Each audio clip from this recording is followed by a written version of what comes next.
Good evening, and welcome to another one of my episodes of A Verse a Day Keeps Islam Away. Today I would like to talk about something called abrogation and nasakh. Abrogation is a fascinating process that Muslim scholars have come up with in order to prevent themselves or prevent the Quran from contradicting itself. Abrogation, which sort of takes over a previous verse if one contradicts the other. It's al-nasikh wal-mansukh, the verse which abrogates and the verse which has been abrogated. It's sort of like saying, hey, if a newer verse comes after an older verse that contradicts it, then we can do away with the older verse as the newer verse is the better and improved one. Let's take a little look at this and see. I would actually like to speak about abrogation directly from Al-Quran. Okay? First thing I'd like to go to is Surah Al-Baqarah, Al-Quran, Surah number 2, verse number 106. Whatever communications we abrogate or cause to be forgotten, we bring one that is better or like it. Do you not know that Allah has power over all things? So in this verse it's very clear that every now and then Allah might decide, hey, you know what I told Muhammad is not really what I really intended to tell him, or I changed my mind, or you know what, I got a better one for you, get better verse, better surah. So it's okay. He will abrogate the previous one and give you a better one. Now, let us move on to a different surah. Surah Al-Hajj, the pilgrimage.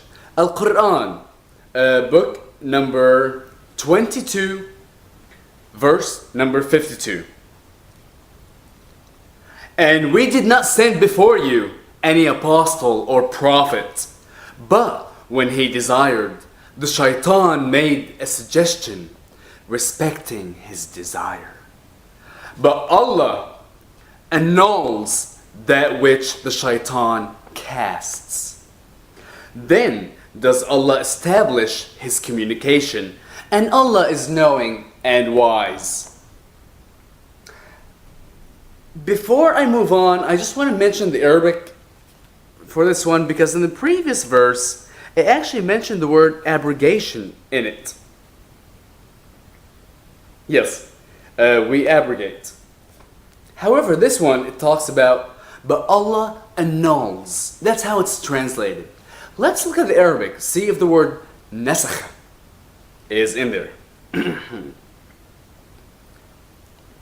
وَمَا أَرْسَلْنَا مِنْ قَبْلِكَ مِنْ رَسُولٍ وَلَا نَبِيٍّ إلا إذا تمنى الشيطان في أمنيته فينسخ الله ما يلقي الشيطان ثم يحكم الله آيته والله عليم حكيم.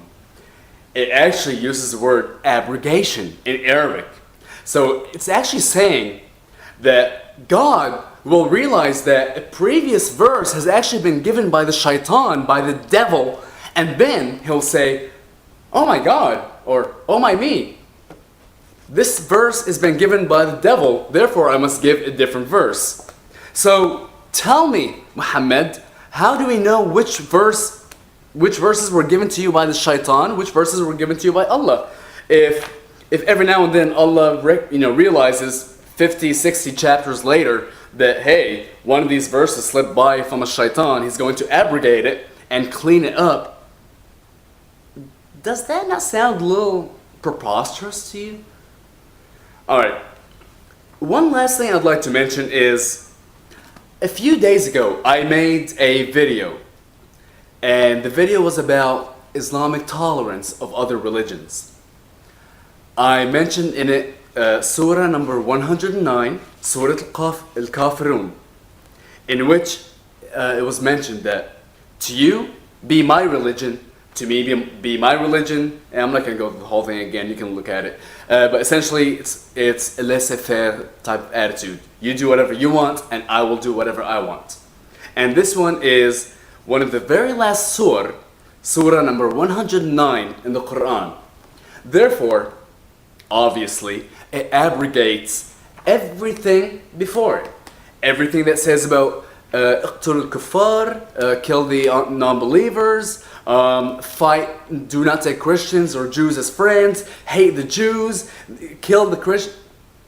It abrogates every single one into a loving, final verse of peace. I learned something new today. The chronological order of all these books in the Quran are actually not the order in which Allah revealed the Quran to Muhammad. I really have no clue as to why the order was changed, but it has been changed.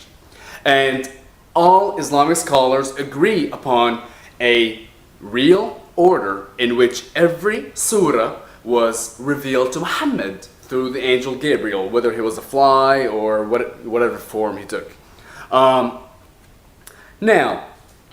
this surah number 109, one of the very last one that abrogates all the previous bad surah, all the previous wars and fighting and hating. It was not number 109. It was actually revealed as surah number 18. Okay, bear with me for 1 second. Now, let's look at one of the most violent and cruel surah, like Surah Al-Anfal or Al-Baqarah. Those were in the 80s and beyond. Actually, Al-Baqarah was surah number 87. So, don't think right now that just because a verse appears later in the Quran physically, chronologically, the way you see it, is what abrogates. It's what yansakh ma qablahu, abrogates what came before it. You actually need to look at what Allah had revealed to Muhammad. That's all I have for today. You have a wonderful evening, and I look forward to seeing you later. Bye.